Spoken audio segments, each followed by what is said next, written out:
নমস্কাৰ, আজি 11 জানুৱাৰী। এই মুহূৰ্তত কেইবাটাও ব্ৰেকিং নিউজ আহি পৰিছে। আমি আপোনালোকক পোনপ্ৰথমে সেইসমূহ আগবঢ়াইছোঁ। নিৰ্বাচনৰ আগত নামনিত প্ৰচণ্ড মাৰপিট হ'ব। টিকট বিতৰণৰ পিছতে মাৰামাৰি পৰা নামনিক ৰখাব নোৱাৰে। মোৰ পৰা এইটো লিখি ৰাখক। ৰাজহুৱাভাৱে এই ঘোষণা কৰিছে মুখ্যমন্ত্ৰী ডক্টৰ হিমন্ত বিশ্ব শৰ্মাই। মিয়া মুছলমান সমষ্টিত কংগ্ৰেছে 3ৰ পৰা 4 কোটি টকা ল'ব।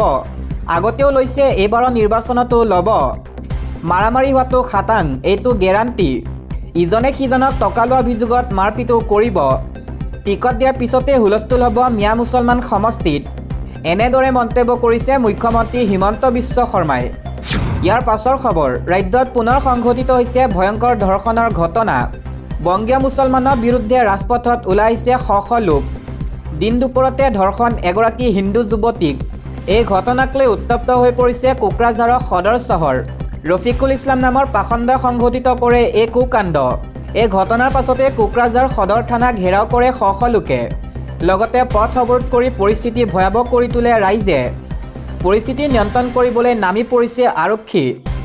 বাংলাদেশী গৌবেগধনী কোকৰাঝাৰত পাথৰঘাটত ঘূৰি ফুৰিছিল মানসিক বিকাৰগ্ৰস্ত যুৱতীগৰাকী।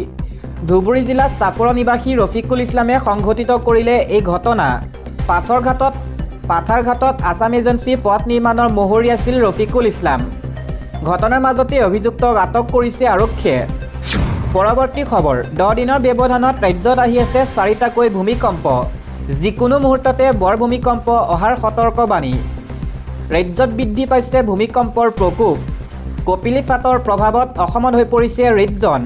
সঘনে সলনি হৈছে ভূমিকম্পৰ অভিকেন্দ্ৰ। ৰেড জন 6ত প্ৰৱেশ কৰিছে অসমে। 5, 8 আৰু 10 জানুৱাৰীত ভূমিকম্পই জোকাৰি গৈছে ৰাজ্যবাসীক।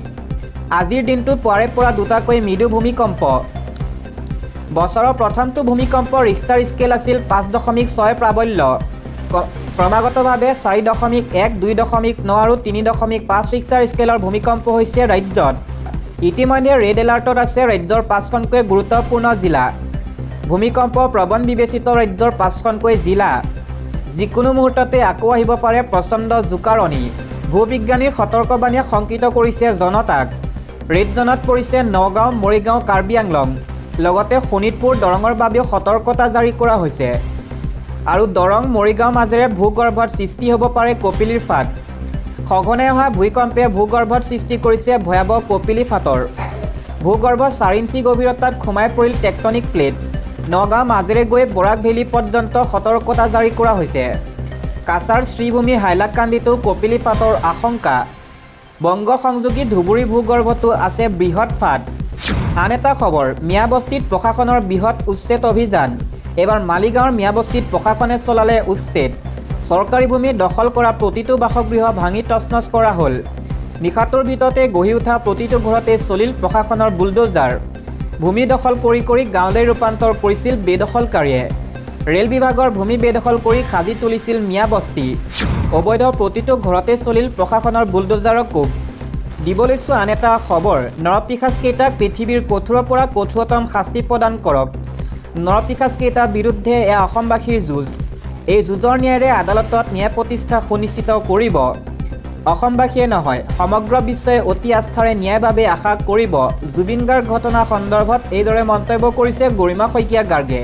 গৰিমা গাৰ্গে কৈছে, আমাৰ পৰিয়ালৰ লগতে সমূহ ৰাইজৰ প্ৰাৰ্থনা, জ্যেষ্ঠসকলৰ আশীৰ্বাদ আছে। দেশৰ আইন আৰু ন্যায় ব্যৱস্থাৰ প্ৰতি আমাৰ সদায় আস্থা আছে। জুবিন গাৰ্গৰ ন্যায় প্ৰদানৰ প্ৰতি অসম চৰকাৰৰ সম্পূৰ্ণ দায়িত্ব আছে। জড়িত হৈছে সমগ্ৰ ৰাজ্যৰ অনুভৱ, আৱেগ আৰু অভিমান। যুঁজখন হত্যাকাৰী নৰপিশাচকেইটাৰ বিপক্ষে সমগ্ৰ অসমৰ যুঁজ। বিচাৰ প্ৰক্ৰিয়াটো ক্ষীপ্ৰ আৰু ফলপ্ৰসূ কৰাৰ ব্যৱস্থা গ্ৰহণ কৰক। আমাৰ সহায় আৰু সাহস হৈ থাকক সকলো। ভগৱান আমাৰ সহায় হওক আৰু বিজয় সুনিশ্চিত কৰক। জুবিনৰ ন্যায়ক লৈ কেবিনেট সিদ্ধান্তৰ পাছতেই এনেদৰে প্ৰতিক্ৰিয়া প্ৰকাশ কৰিছে গৰিমা শইকীয়া গাৰ্গে। চৰকাৰী পক্ষৰ হৈ 5জনীয়া ন্যায়িক দল গঠনৰ সিদ্ধান্তক আদৰণি জনাইছে গৰিমা গাৰ্গে। 5 জ্যেষ্ঠ অধিবক্তাই যুঁজ দিব জুবিন ঘটনাৰ সম্পূৰ্ণ বিচাৰ প্ৰক্ৰিয়া। দলটোত থাকিব জিয়াউৰ কামাৰ, বজেন্দ্ৰ মোহন চৌধুৰী, কিশোৰ দত্ত, প্ৰাঞ্জল দত্ত আৰু বিকাশ চামাৰ। দিব লৈছোঁ আন এটা খবৰ, সোনকালে বিয়া পাতিবলৈ পৰামৰ্শ মুখ্যমন্ত্ৰী হিমন্ত বিশ্ব শৰ্মাৰ। নৱনিযুক্ত পৰিয়ালক এবছৰৰ ভিতৰত বিয়া পাতিবলৈ পৰামৰ্শ দিলে মুখ্যমন্ত্ৰীয়ে। কিমান সন্তান জন্ম দিব লাগে সেয়াও বুজালে মুখ্যমন্ত্ৰীয়ে। এটাত ৰৈ নাযাব, তিনিটাও পাৰ নকৰিব। এবছৰৰ ভিতৰত বিয়া পাতক আৰু 2টা সন্তান জন্ম দিয়ক, কাৰণ অসমীয়াৰ সংখ্যা কমি গৈছে ৰাজ্যত। অন্যথা আমি নিজৰ ঠাইতে সংখ্যালঘু হৈ যাম। অসমীয়া মানুহে দেৰিকৈ বিয়া নাপাতিব, সোনকালে বিয়া পাতক আৰু সন্তান জন্ম দিয়ক। অসমীয়া মানুহৰ সংখ্যা কমি আহিছে। অসমীয়া মানুহে 2 পৰা 3টা সন্তান জন্ম দিয়ক। উজনিতো অসমীয়া মানুহৰ সংখ্যা নোহোৱাই হৈ গ'ল। বেছি চিন্তা কৰি লাভ নাই, বিয়া পাতক আৰু সন্তান জন্ম দিয়ক। এইটো বহুত চিৰিয়াছ কথা। জয় অসম আমি এনেকৈ কৰিব লাগিব, অন্যথা 20 পৰা 30 বছৰৰ ভিতৰত অসমীয়া মানুহ নোহোৱা হৈ যাব। এটা সন্তান জন্ম দিবলৈ কিয় ইমান ভয়? ধুবুৰী মানকাছাত বাটছে কিন্তু উজনিত নাই। 30 বছৰ আগতে বিয়া পাতিব লাগিব, কিন্তু আজিকালি বিয়া পাতিবলৈ 30 পৰা 31 বছৰ লগাই দিয়ে। এনেকৈ হ'লে আমি পৃথিৱীৰ পৰাই নাইকিয়া হৈ যাম। অন্ততঃ 2টাকৈ সন্তান জন্ম দিয়ক অসমীয়া মানুহে। অসমীয়া মানুহৰ খচ থাকিব লাগিব 20-50 বছৰৰ পিছত।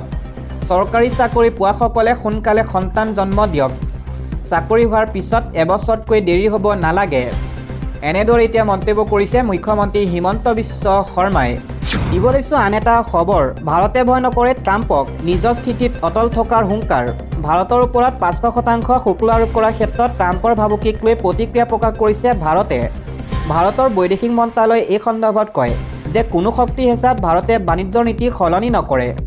ভাৰতৰ বৈদেশিক মন্ত্ৰালয়ৰ মুখপাত্ৰ ৰণধীৰ জয়ছোৱালে কয় যে আমি আমেৰিকাৰ এই বিধেয়কখনৰ বিষয়ে অৱগত, আমাৰ স্থিতি সকলোৱে জানে। বিশ্ব বজাৰৰ পৰিৱৰ্তিত গতিশীলতা আৰু আমাৰ 14 বিলিয়ন ভাৰতীয় নাগৰিকৰ শক্তি সুৰক্ষাৰ প্ৰয়োজনীয়তা পূৰণৰ বাবে আমি কাম কৰি আছোঁ আৰু কৰি যাম। মুখপাত্ৰগৰাকীয়ে লগতে কয় যে কোনো হেঁচাত ভাৰতৰ শক্তি নীতি সলনি নহ'ব। ভাৰতৰ জনসাধাৰণক সুলভ মূল্যৰ শক্তি প্ৰদান কৰাত আমাৰ গুৰুত্ব। ভাৰতে শক্তিৰ প্ৰয়োজনীয়তা পূৰণৰ বাবে বিশ্ব বজাৰসমূহৰ ওপৰত চকু ৰাখিছে। উল্লেখ কৰা প্ৰয়োজন যে আমেৰিকাৰ ৰাষ্ট্ৰপতি ডনাল্ড ট্ৰাম্পে এনে এখন বিধেয়ক অনুমোদন জনাইছে যিয়ে ৰাছিয়াৰ পৰা তেল বা ইউৰেনিয়ামৰ দৰে সামগ্ৰী আমদানি কৰা দেশসমূহৰ ওপৰত 500% শুল্ক আৰোপ কৰিব। ভাৰত, চীন, ব্ৰাজিল ৰাছিয়াৰ তেল আৰু ইউৰেনিয়ামৰ প্ৰধান আমদানিকাৰক। যদিহে এই বিধেয়কখন গৃহীত হয় তেন্তে এই দেশসমূহৰ ওপৰত 500% শুল্ক আৰোপ কৰা হ'ব পাৰে। দিব লৈছোঁ আন এটা খবৰ। জুবিন গাৰ্গৰ মৃত্যু ন্যায়িক প্ৰক্ৰিয়া। বিশেষ আদালত আৰু শক্তিশালী অধিবক্তাৰ দল গঠনৰ দাবী জুবিন গাৰ্গ পৰিয়ালৰ। শিল্পী জুবিন গাৰ্গৰ মৃত্যু গোচৰৰ প্ৰক্ৰিয়া ক্ষিপ্ৰতৰ কৰাৰ দাবীত এতিয়া সৰব হৈ পৰিছে তেওঁৰ পৰিয়াল।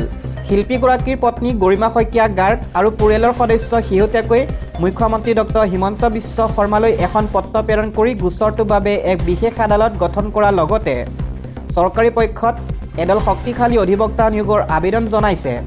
মুখ্যমন্ত্ৰীলৈ প্ৰেৰণ কৰা পত্ৰখনত গৰিমা শইকীয়া গাৰ্গে উল্লেখ কৰিছে যে গোচৰটো প্ৰতিজন অভিযুক্তই নিজৰ সুৰক্ষাৰ বাবে দেশৰ আগশাৰী আৰু অত্যন্ত অভিজ্ঞ অধিবক্তাক সুকীয়াকৈ নিয়োগ কৰিছে। অভিযুক্তৰ বিৰুদ্ধে যুঁজ দি জুবিন গাৰ্গৰ বাবে ন্যায় নিশ্চিত কৰিবলৈ চৰকাৰী পক্ষতো সমানেই শক্তিশালী আৰু খ্যাতিসম্পন্ন অধিবক্তাৰ দল থকাটো প্ৰয়োজন। ন্যায়িক প্ৰক্ৰিয়া যাতে দীৰ্ঘসূত্ৰী নহয় তাৰ বাবে বিশেষ আদালতৰ জৰিয়তে বিচাৰ সম্পন্ন কৰিবলৈ তেওঁলোকে আহ্বান জনাইছে। মুখ্যমন্ত্ৰী ডক্টৰ হিমন্ত বিশ্ব শৰ্মাই সংবাদ মাধ্যমৰ আগত এই সন্দৰ্ভত গুৰুত্বপূৰ্ণ মন্তব্য প্ৰকাশ কৰে। মুখ্যমন্ত্ৰীয়ে জানিবলৈ দিয়ে যে অহা 9 জানুৱাৰীত অনুষ্ঠিত হ'বলগীয়া ৰাজ্যিক মন্ত্ৰীসভাৰ বৈঠকত এই বিষয়টো আলোচনা কৰা হ'ব। এই বৈঠকৰ পাছতে জুবিন গাৰ্গৰ মৃত্যু গোচৰটো বিশেষ আদালতলৈ প্ৰেৰণ কৰা হ'বনে নাই সেই সন্দৰ্ভত চৰকাৰে চূড়ান্ত সিদ্ধান্ত গ্ৰহণ কৰিব।